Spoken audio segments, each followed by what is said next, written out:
नमस्कार दोस्तों। तो चलिए आज हम ये समझते हैं कि अगर हमें किसी इंजीनियरिंग फील्ड में जाना है तो हम किस तरीके से जा सकते हैं। ठीक है। और अगर हमें इंजीनियर बनना है तो हम आपको आज बताएंगे एक सबसे बेहतरीन माध्यम जिसके थ्रू अगर आप किसी इंजीनियरिंग कॉलेज के अंदर जाते हैं तो आप एक सफल इंजीनियर बन के निकलेंगे। ठीक है। चलिए हम उसी चीज़ को समझते हैं। तो देखिए, अगर हम बात करें किसी भी इंजीनियरिंग फील्ड के बारे में तो हम ये जानते हैं कि अगर हमें इस क्षेत्र में जाना है तो हमारा या हमारे जो आसपास का माहौल है उसके हिसाब से हमें ये देखने को मिलता है कि आईआईटी जो होता है वो एक सबसे बेहतर माध्यम है। ठीक है। अगर हम इस माध्यम से किसी इंजीनियरिंग कॉलेज में जाते हैं तो हम एक बड़े इंजीनियर बन के निकलते हैं। ऐसा होता है। ठीक है। और ये सत्य भी है कि ऐसा ही होता है।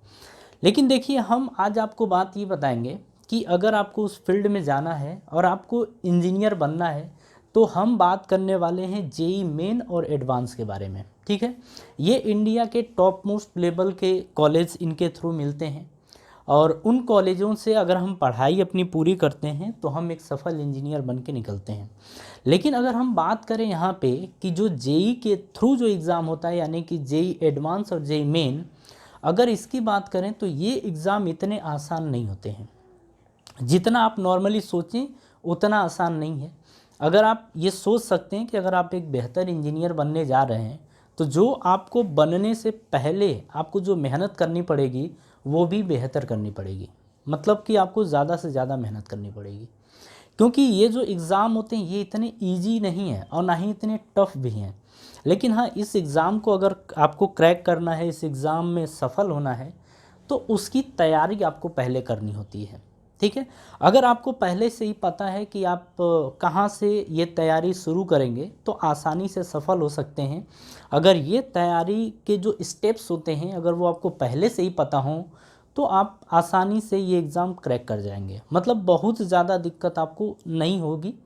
लेकिन हाँ, अगर इसी की प्लानिंग आप न करें या आपको इसके बारे में न पता हो तो आप चाह के भी ये एग्ज़ाम जल्दी क्रैक नहीं कर पाएंगे। मतलब आप नॉर्मली ऐसा मानिए कि आप एग्ज़ाम क्रैक नहीं कर पाएंगे, क्योंकि इस एग्ज़ाम को क्रैक करने के लिए आप ये समझिए कि प्लानिंग और मेहनत दोनों बहुत ज़रूरी है। ठीक है। मतलब आपको क्या पढ़ना चाहिए, कब पढ़ना चाहिए, कितने समय पढ़ना चाहिए, ये सारी चीज़ें और कौन कौन से टॉपिक्स ज़्यादा इम्पोर्टेंस रखते हैं अपने आप में, ये सारी चीज़ें आपको पहले ही जाननी होती है। तब जाके जब आप तैयारी करते हैं और लग के 11 और 12 पूरे ढंग से तैयारी करते हैं, पूरी मेहनत के साथ तैयारी करते हैं, तब जाके कहीं ये आपका एग्ज़ाम निकल पाता है। लेकिन आप देखते हैं कि जो ये तैयारी आपने 2 साल जम के की है ना, इसका बेनिफिट आपको ज़िंदगी भर मिलेगा। ये आप मान लीजिए, ऐसा होगा। जब आप अच्छे से पढ़े रहेंगे तो आपका दिमाग भी चलता है और आप जब कॉलेज के अंदर जाते हैं तो आप देखते हैं कि आपकी परफॉर्मेंस बेहतर होती है। तो इन सारी चीज़ों के लिए आपको लग के 2 साल मेहनत करने होते हैं। ठीक है। अच्छा, अब हम आपको इसके बारे में बताते हैं कि जो जेई मेन और जो जेई एडवांस का एग्ज़ाम होता है यह एक नेशनल लेवल का एग्ज़ाम है, राष्ट्रीय स्तर का एग्ज़ाम होता है। और इससे आपको अगर ये एग्ज़ाम क्वालिफाई कर जाते हैं तो भारत में आपको कहीं भी मिलेगा एक बेहतर कॉलेज। मतलब कोई ज़रूरी नहीं है कि आप यूपी से हैं तो यूपी का ही मिलेगा, आप एमपी के हैं तो एमपी का मिलेगा, राजस्थान से हैं तो राजस्थान, ऐसा कोई ज़रूरी नहीं है। वो आपकी रैंक के ऊपर डिसाइड करेगा और आप खुद चाहेंगे कि हमें बेहतर से बेहतर कॉलेज मिले।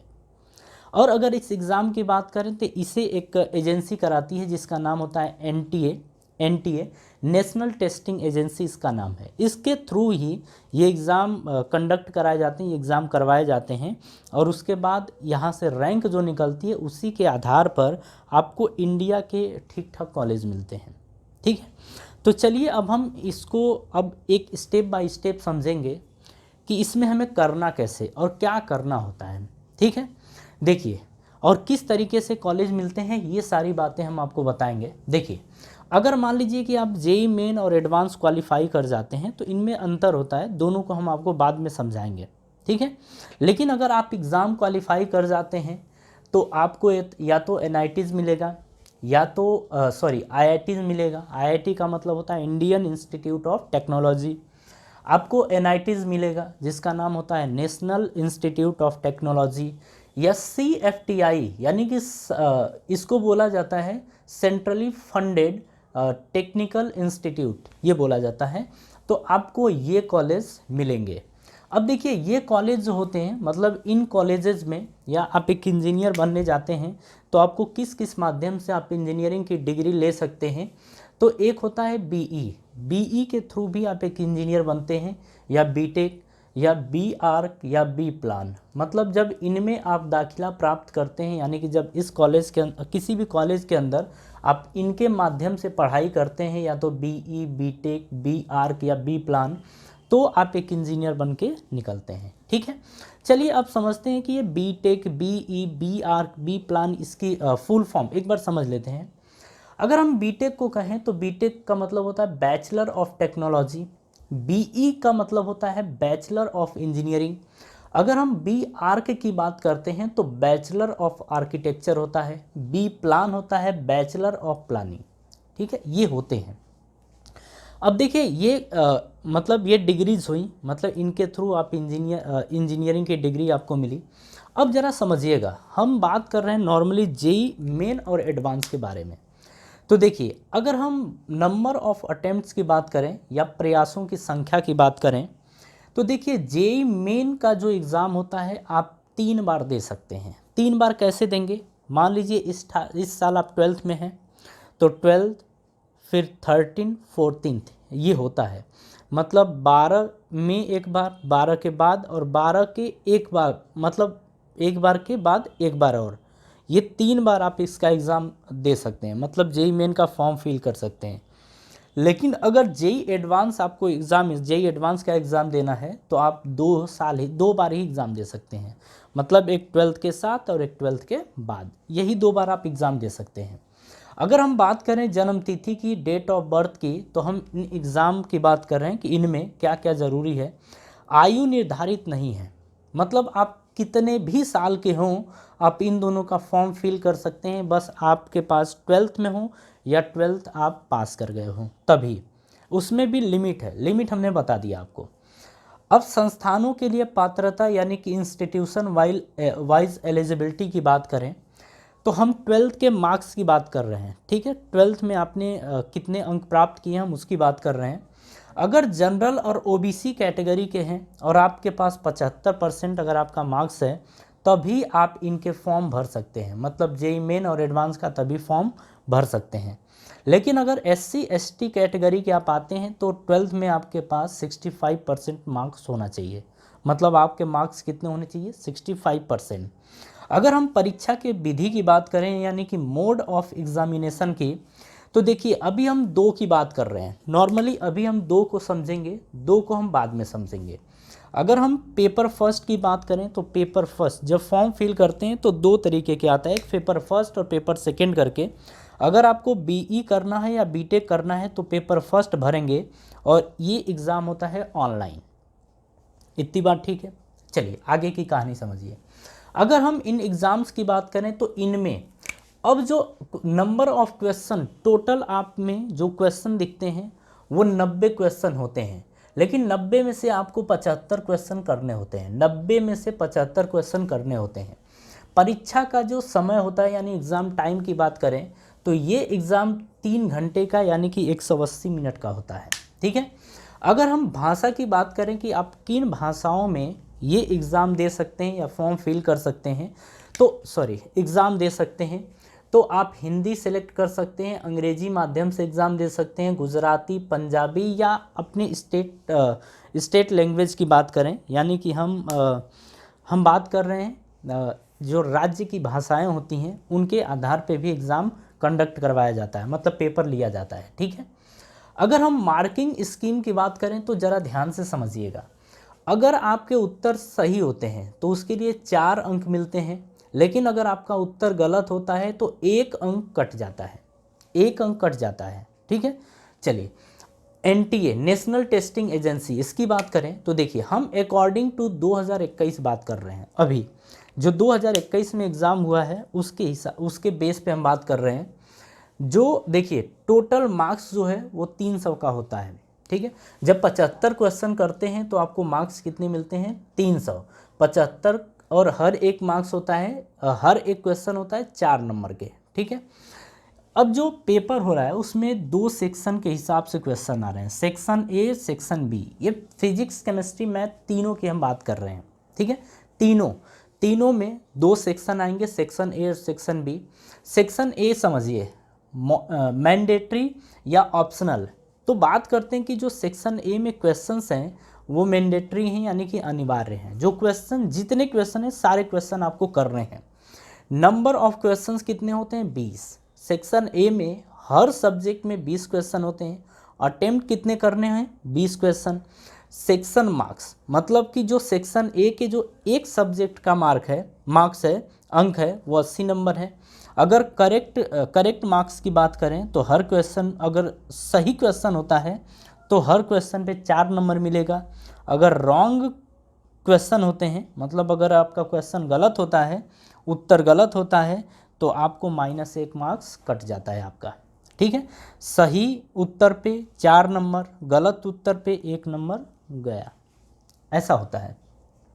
अगर हम सेक्शन बी की बात करें तो इसे ज़रा समझिए। देखिए, हम बात कर रहे हैं कि सेक्शन बी में आपका मैंडेटरी और ऑप्शनल है, तो हम कहेंगे कि मैंडेटरी है, मतलब ये क्वेश्चन आपको करना है, सेक्शन बी के क्वेश्चन करने हैं। अब इसमें बात करें नंबर ऑफ क्वेश्चंस की, तो देखिए सेक्शन बी में 10 क्वेश्चन आते हैं, लेकिन 10 में से आपको अटेम्प्ट 5 करना है, 10 नहीं करना है। जैसे फिजिक्स में 10 है, केमिस्ट्री में 10 है और मैथ में 10 है, तो 10 में से आपको 5 क्वेश्चन करने होंगे, ठीक है। और सेक्शन मार्क्स की बात करें तो टोटल सेक्शन बी में आपको 20 मार्क्स मिलेंगे। करेक्ट अगर क्वेश्चन हुआ तो हर क्वेश्चन पे 4 नंबर, लेकिन अगर आपका आंसर गलत होता है तो गलत पे आपके मार्क्स नहीं कटेंगे, मतलब 0 नंबर, आपके मार्क्स नहीं कटने वाले हैं। लेकिन हाँ, एक बात ध्यान रखेंगे, अगर उत्तर आपका गलत होता है तो आपकी रैंक गिरेगी। यहाँ से मार्क्स भले न कटें लेकिन रैंक आपकी गिर जाएगी, ठीक है। तो ये होता है, मतलब कुछ इन्फॉर्मेशन ये थी। अब देखिए, इसके बाद हम स्लाइड के हिसाब से या फिर आप फोटो के हिसाब से ये समझेंगे कि जो इसकी तैयारी है वो किस तरीके से करनी है। ये तो अभी बेसिक इन्फॉर्मेशन थी कि आपको आप क्या क्या कर सकते हैं, और आपके जो ये पेपर के बारे में डिटेल एक तरीके से था, ठीक है। लेकिन इस तैयारी को अगर करनी है तो किन बातों का ध्यान रखना होता है वो अब आप देखिए। हाँ जी, तो आइए जानते हैं कि कैसे करनी है आईआईटी जेई और मेन की तैयारी और किन बातों का ध्यान रखना है अपने को, ठीक है। चलिए, सबसे पहले हम बात करते हैं न्यूमेरिकल सवाल यानी न्यूमेरिकल क्वेश्चन के ऊपर। तो देखिए, अगर आप भी आईआईटी जेई के एग्ज़ाम में अच्छा स्कोर करना चाहते हैं तो आपको न्यूमेरिकल सवालों पर अपनी पकड़ बनानी होगी। आपको रोज़ाना कम से कम 70 से 80 न्यूमेरिकल सवालों को हल करने होंगे, तब जाके आपकी पकड़ बनेगी, ठीक है। मतलब आप ये समझिए कि आपको 2 साल के दौरान, मतलब 11 और 12 में जब होते हैं तो आपको न्यूमेरिकल के ऊपर फोकस करना होता है। जो एनसीईआरटी के अंदर आंकिक प्रश्न होते हैं, हम उन्हीं की बात कर रहे हैं। उन क्वेश्चंस को और अदर क्वेश्चन को भी आपको ध्यान देना होता है, मतलब आंकिक प्रश्न महत्वपूर्ण होता है। और अगर हम बेसिक की बात करें तो जो एनसीईआरटी है वो आपका बेस बना देती है। मतलब एनसीईआरटी के अंदर इतना दम है कि अगर आपने सारे क्वेश्चन कर लिए हैं तो आप ये समझिए कि एक सेफ जोन में चले जाते हैं। मतलब आपकी रैंक बहुत अच्छी नहीं आएगी लेकिन आप क्वालिफाई कर सकते हैं, एनसीईआरटी में इतना दम है, ठीक है। लेकिन हाँ, आपको सारे क्वेश्चन करने होते हैं, ऐसा नहीं कि मतलब ऐसे ही हल्के में नहीं। मतलब आप ऐसे क्वेश्चन करेंगे कि अगर वो क्वेश्चन आपके सामने आ जाए तो आपको सोचना ना पड़े कि इस क्वेश्चन को कैसे करना है। आपका माइंड इतना शार्प होना चाहिए, ठीक है। चलिए, तो हम आपसे ये बता रहे हैं कि हर दिन आपको कितने क्वेश्चन करने हैं, 70 से 80, ठीक है। और तब जाके आपकी पकड़ बन पाती है। लेकिन इस बात का ध्यान आपको रखना है कि न्यूमेरिकल सवाल किसी एक सब्जेक्ट के नहीं, बल्कि फिजिक्स, केमिस्ट्री और मैथ तीनों सब्जेक्ट के सवाल होने चाहिए, ठीक है। मतलब 70 से 80 एक सब्जेक्ट के नहीं, आप तीनों मिला के कर लीजिए। जब आप न्यूमेरिकल सवालों को हल कर रहे हों तो समय सीमा का भी ध्यान रखना है। मतलब आप कुछ समय के बाद घड़ी के हिसाब से क्वेश्चन करेंगे। मतलब आप 70-80 क्वेश्चन अगर करते हैं तो ऐसा नहीं है कि आप दिन भर करें, दिन भर नहीं, वो आपकी टाइम लिमिटेशन हो जाना चाहिए कि इतने समय में हम इतने क्वेश्चन कर लेंगे, ठीक है, ताकि एग्ज़ाम में आप कम समय में ज़्यादा से ज़्यादा न्यूमेरिकल सवालों को हल कर सकें, ठीक है। ये बात समझ में आ गई न्यूमेरिकल की। तो देखिए, अगर हम एग्ज़ाम की बात करते हैं तो इस टाइप के एग्ज़ाम्स में न्यूमेरिकल ज़्यादा से ज़्यादा पूछे जाते हैं, इसीलिए आपको न्यूमेरिकल करना ही पड़ेगा और न्यूमेरिकल बहुत ज़रूरी है, ठीक है। चलिए, अगर हम फॉर्मूलों और थ्योरी की बात करें तो फॉर्मूला एंड थ्योरी क्वेश्चंस, अब इनकी बात करते हैं।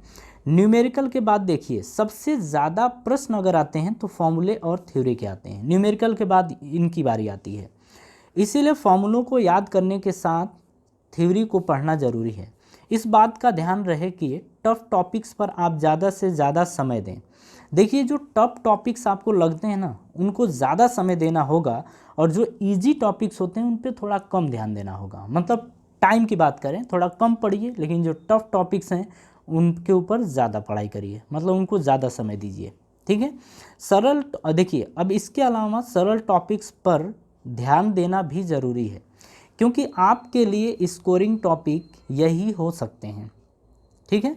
चलिए, अगर हम टॉपिक लिस्ट की बात करें तो इसके ऊपर ध्यान दीजिएगा। अगर आप IIT JEE या JEE मेन एडवांस की बात करें में सफलता पाना चाहते हैं तो आपको टॉपिक्स की एक लिस्ट बनाना ज़रूरी है। ये फिजिक्स, केमिस्ट्री और मैथ तीनों सब्जेक्ट के साथ करना है, ठीक है। अब ज़्यादा मार्क्स वाले टॉपिक्स पर टिक कर लें और उनकी तैयारी अच्छे से करें। देखिए, हमेशा अगर इन एग्ज़ाम को क्वालिफाई करना है तो हमें समझदारी से पढ़ाई करनी होगी। आप यहाँ पे आपको PhD नहीं करना है, मतलब हर एक चीज़ के बारे में आपको डीपली जानना ज़रूरी नहीं है। बस आप ये जानिए कि कौन कौन से टॉपिक्स ऐसे हैं जिनसे एग्ज़ाम में ज़्यादा क्वेश्चन किए जा रहे हैं, ताकि आप उस एग्ज़ाम को क्वालिफाई कर सकें और एक अच्छे कॉलेज में एंट्री पा सकें, ठीक है। ये ध्यान आपको रखना है, क्योंकि जब आप कॉलेज के अंदर चले जाएंगे तो वहाँ पे आप साइंटिस्ट बन सकते हैं, लेकिन पहले बनना चाहते हैं तो ये इम्पॉसिबल है, ठीक है। चलिए, तो ये हो गया। तो अब देखिए, रेफरेंस बुक की बात कर रहे हैं तो IIT एग्ज़ाम के लिए रेफरेंस बुक की मदद लेना ना भूलें, ठीक है। NCERT के साथ साथ आपको रेफरेंस बुक भी यूज़ करना पड़ेगा। रेफरेंस बुक में आपको पूरे सिलेबस के सैम्पल पेपर आसानी से मिल जाएंगे। इसके अलावा नई रेफरेंस बुक में प्रश्नों को हल करने की नई और शॉर्ट ट्रिक्स भी मिल जाती है। ध्यान से समझना, और आपको ध्यान रखना होगा कि इस एग्ज़ाम में शॉर्ट ट्रिक्स जितने भी आते हैं आपको, वो आपको आने चाहिए। मतलब आपके कॉन्सेप्ट क्लियर हों, उसके साथ साथ आपको शॉर्ट ट्रिक्स भी आना चाहिए, जिससे आपके क्वेश्चन जल्दी से सॉल्व हों, ठीक है। चलिए, अब हम रिवीजन की बात करते हैं। IIT की तैयारी में रिवीजन का खास महत्व होता है, क्योंकि अगर आपने रिवीजन नहीं किया तो आपकी 1 साल की पूरी मेहनत बेकार जाएगी। इसीलिए एग्ज़ाम से कुछ दिन पहले फॉर्मूलों और कॉन्सेप्ट का अच्छे से रिवीजन कर लें। इन फार्मूलों से नई तरह की प्रॉब्लम को सॉल्व करें, इससे आप फार्मूलों और कॉन्सेप्ट का इस्तेमाल करना सीख जाएंगे। देखिए, आप चाहे किसी भी टाइप का एग्ज़ाम दे रहे हैं, आपके पास रिवीजन होना चाहिए, मतलब आपको रिवीजन करना ही पड़ेगा। आप चाहे IIT JEE का एग्ज़ाम दें, या फिर आप चाहे किसी भी गवर्नमेंट जॉब की एग्ज़ाम दें, IAS PCS का एग्ज़ाम दें, लेकिन आपको रिवीजन करना ही करना होगा, तभी जाके आपके कॉन्सेप्ट अच्छी तरीके से क्लियर होंगे और आपको याद रहेगा, ठीक है। चलिए, तो अब समझते हैं। इसीलिए एग्ज़ाम से कुछ दिन पहले आपको फार्मूलों और कॉन्सेप्ट का अच्छे से रिवीजन करना ज़रूरी है, या रिवीजन कर लें। इन फार्मूलों से नई तरह की प्रॉब्लम को सॉल्व करें, इससे आप फार्मूलों और कॉन्सेप्ट का इस्तेमाल करना सीख जाएंगे, ठीक है। रिवीजन बहुत ज़रूरी है। पिछले साल के पेपर की बात करें तो एग्ज़ाम कोई भी हो, उसमें सफलता पाने का सबसे अच्छा तरीका है कि आप पिछले सालों के प्रश्नों को हल करके देखें, और पिछले साल के प्रश्न पत्रों को हल करने से आपको एग्ज़ाम पैटर्न का पता लग जाएगा, साथ ही आपकी प्रैक्टिस भी हो जाएगी। आप बात समझ गए। पिछले साल के सवालों को हल करना इसलिए ज़रूरी है ताकि आपको एग्ज़ाम का पैटर्न पता चल सके और आपके कॉन्सेप्ट पूरी तरीके से क्लियर हो जाए। ठीक है। अब सबसे एक और इम्पोर्टेंट चीज़ आती है टाइम मैनेजमेंट। आईआईटी जैसे टफ एग्ज़ाम में सफलता हासिल करने के लिए आपको समय की अहमियत समझनी होगी, आपको टाइम मैनेजमेंट ज़रूर आना चाहिए। इसके लिए आपको रोज़ाना प्रैक्टिस करनी है। ठीक है। प्रैक्टिस में एक दिन का भी गैप नहीं होना चाहिए। रोज़ाना प्रैक्टिस करने से आपको पता चल जाएगा कि आप में कहाँ कहाँ कमियां हैं और इसके लिए आपको क्या करना चाहिए। देखिए, प्रैक्टिस बहुत ज़रूरी है।